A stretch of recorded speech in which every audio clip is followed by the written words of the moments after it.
This is Pav Bamber here for PSB Sports, and with the Chris Eubank Jr. versus Arthur Abraham press conference here in London. They will fight on the 15th of July for the IBO World title at Wembley Arena.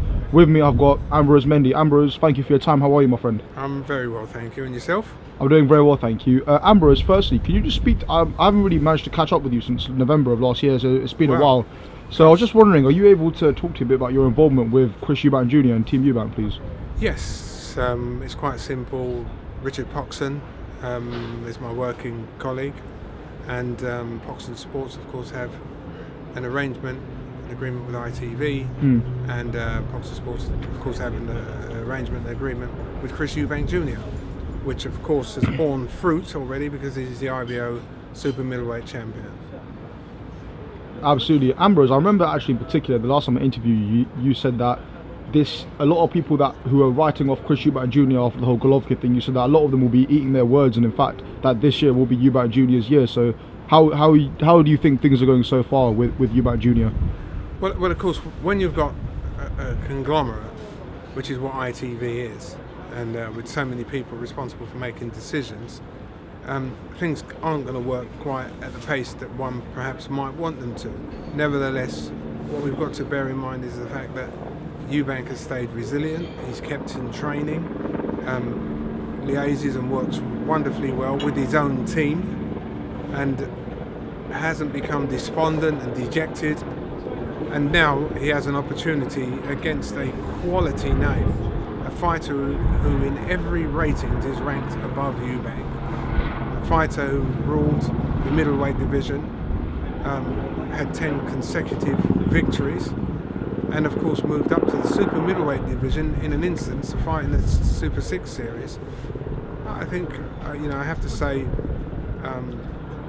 Eubank has, I wouldn't say exceeded my expectations, mine are high, because I think that this lad can become the #1 box office fighter in this country, certainly to rival Anthony Joshua. Ambrose, additionally, what sort of, in your opinion, because obviously you've been with some absolutely huge fighters over the years, Nigel Benn, of course, you also previously advised James DeGale, world champion. Yeah. So what sort of benefit do you believe the exclusivity that the Eubank brand has on ITV, such as Eubank having his own brand on ITV box office, what sort of benefit do you believe that brings Team Eubank as such? Well, of course, when you're with a broadcaster, you're almost, well, you have to be subservient to broadcast schedules, etc. So there's no denying the name Eubank does resonate, because it is manifestly impregnated into so many subconsciouses. That ding, that alert, that realization comes along.